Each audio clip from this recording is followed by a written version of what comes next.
Tidak sah bila kita berbicara tentang darurat, keganasan pengganas komunis pasti meniti di bibir kelompok sejarawan dan veteran polis dan tentera yang pernah berjuang menentang mereka. Tetapi sayang, wujud sesetengah pihak yang cuba menyucikan mereka atas alasan mereka juga menentang penjajahan dan seharusnya diangkat sebagai wira negara. Namun, mahukah mereka ulang alasan ini jika mendengar keganasan komunis di satu-satunya tempat yang pernah ditadbir mereka selama 6 hari iaitu Gua Musang?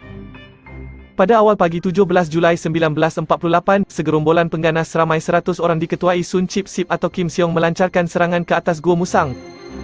Gerombolan ini dapat masuk ke situ dengan menyusup secara senyap-senyap melalui beberapa kumpulan dan berjaya menahan ketua-ketua kampung berdekatan.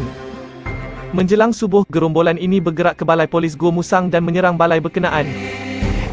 Gerombolan ini mempunyai kelebihan dari segi bilangan anggota dan geografi kerana mereka menyerang dari kawasan tinggi sementara balai polis Gua Musang terletak di kawasan lembah. Menurut anekdot Chin Peng dalam bukunya My Side of Story, gerombolan tersebut berbalas tembakan dengan polis terdiri daripada seorang inspektor dan 15 anggota selama sejam sebelum terpaksa menyerah berikutan kehabisan peluru. Selepas berjaya menawan balai polis itu, Gua Musang dan kampung-kampung berhampiran berjaya ditawan tanpa sebarang tentangan. Peluang bagi penduduk tempatan mengetahui cerita sebenar musnah apabila satu-satunya alat komunikasi di balai dimusnahkan. Serangan pihak komunis mengakibatkan ramai penduduk lari bertempiaran untuk menyelamatkan diri. Bekas penggawa Hulu Kelantan, Nik Jaafar Nik Soh menceritakan dalam diarinya dia terpaksa terjun ke dalam sungai dan bersembunyi di situ dari pagi sehingga maghrib. Selepas yakin dirinya tidak lagi menjadi buruan pihak komunis, dia kemudiannya berlari ke balai polis Betam yang terletak 76 km dari situ melalui jalan darat keesokan harinya. Laporan sama turut diterima menerusi laporan seorang polis dari balai polis Gua Musang yang mudik ke Betam dengan rakit sebelum meneruskan perjalanan ke Kuala Krai. Selepas mendapat tahu apa yang berlaku, pihak berkuasa melancarkan serangan untuk merampas semula Gua Musang dari tangan komunis dengan pasukan cawangan khas dan regimen askar Melayu digerakkan dari Kuala Krai dan Kuala Lipis. Tatkala semua ini berlaku, pihak komunis mengumpulkan penduduk kampung dan menyatakan mereka sudah menawan seluruh tanah Melayu dan kawasan Gua Musang merupakan kawasan terakhir yang ditakluk mereka. Dari situ, pelbagai bentuk keganasan dilakukan untuk memaksa penduduk tunduk termasuk membunuh golongan yang tidak berdosa dan membakar rumah-rumah penduduk. Perkara ini dinyatakan Nik Jaafar apabila dia tiba bersama pasukan polis yang datang bila melihat balai polis, kuarter stesen kereta api dan rumah-rumah penduduk dibakar. 2 hari selepas itu, dia bersama beberapa anggota polis pergi ke kampung Batu Papan di mana dia dipertemukan semula dengan isteri dan anak-anak serta penduduk kampung yang terselamat. Namun, adiknya Nik Mah tidak bernasib baik apabila pihak komunis menemuinya bersembunyi dalam sebuah longkang berikutan tidak mampu berlari menyelamatkan diri. Adiknya yang sarat mengandung 8 bulan itu mati ditembak oleh pihak komunis. Selain Nik Mah, 26 lagi penduduk kampung mati dibunuh pihak komunis.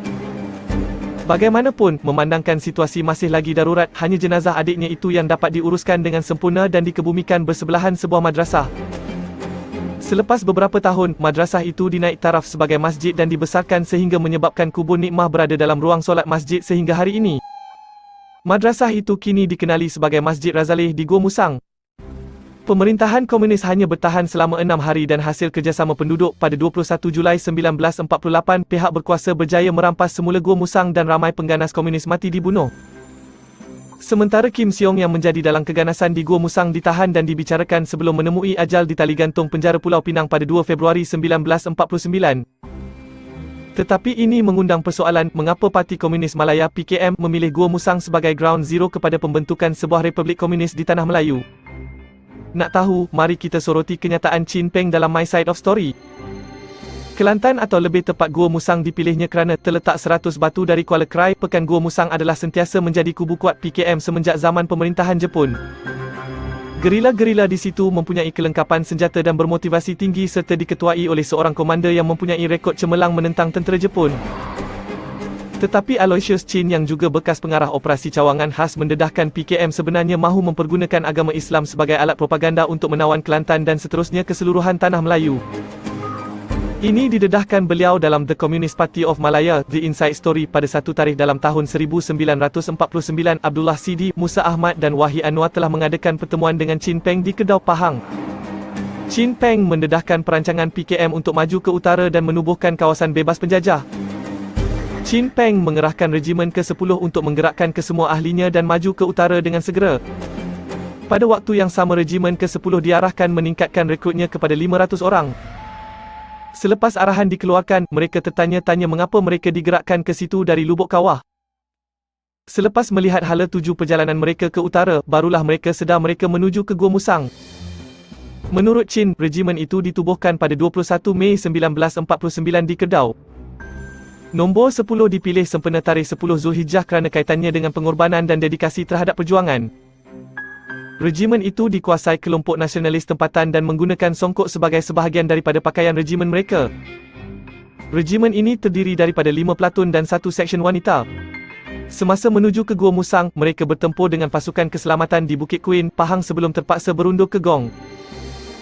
Sedar peluang mereka ke Gua Musang lebih tinggi jika mereka berpecah, Abdullah Sidi mengarahkan mereka bergerak dalam 2 kumpulan dengan kumpulan pertama yang terdiri daripada pelatun pertama dan kedua diketuai Abdullah. Sementara Wahid Anwar dan Musa Ahmad mengetuai kumpulan kedua yang terdiri daripada pelatun ketiga, keempat dan kelima. Bagaimanapun, strategi mereka sekali lagi menemui jalan buntu dan hubungan sesama mereka terputus. Tambah Chin, kumpulan kedua ini berpecah dengan 200 rekrut mengikut Wahi sementara Musa membawa 50 rekrut termasuk isteri Wahi, Syamsiah Fakih kembali ke Temeloh. Tetapi kumpulan Musa tersesat dalam hutan selama setahun sebelum kembali bertemu dengan kumpulan Abdullah. Syamsiah yang sarat mengandung ketika itu melahirkan anaknya semasa dalam hutan sebelum diyakinkan untuk menyerahkan anaknya kepada seorang Cina yang akan kembali ke Cina untuk dipelihara kerana suasana ketika itu tidak sesuai untuk membesarkan anak.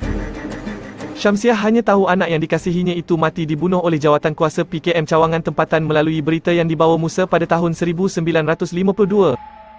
Sementara Wahi pula memilih menyerah diri kepada pihak berkuasa bersama 150 rekrut. Regimen ke-10 tidak pernah sampai di Gua Musang dan mereka diarahkan berundur ke Betong, Thailand pada tahun 1951. Bila merenung semula kejayaan sementara Kim Seong, Chin Peng menyifatkan jika tidak kerana kegopohan Kim Seong melakukan serangan tanpa mendapat izin parti, Gua Musang boleh menjadi ground zero kepada kegiatan PKM dan merealisasikan impian menubuhkan sebuah republik komunis di tanah Melayu. Tetapi itu tidak menghalang mereka dari terus mencuba. Tidak mahu lagi pisang berbuah 2 kali, kerajaan memindahkan penduduk Gua Musang ke pertempatan baru. Penduduk Melayu dipindahkan ke Kampung Bertam Baru sementara penduduk Cina dipindahkan ke Kampung Dalam Kerawat yang kini dikenali sebagai Kampung Baru Cina. Di kampung berkenaan, 440 rumah dibina secara berkelompok bagi memudahkan urusan pengawasan dan dipantau oleh konstabel khas SC. Penduduk yang bekerja di ladang getah, lombong biji timah dan lombong emas perlu melaporkan diri kepada SC setiap kali ke mana-mana dan perlu membawa pas khas bila keluar. Catuan makanan juga dikenakan bagi mengelakkan bekalan makanan penduduk jatuh ke tangan komunis. Di Bertam Baru pula, sebuah kubu yang berhampiran dengan balai polis Bertam merupakan tinggalan zaman darurat.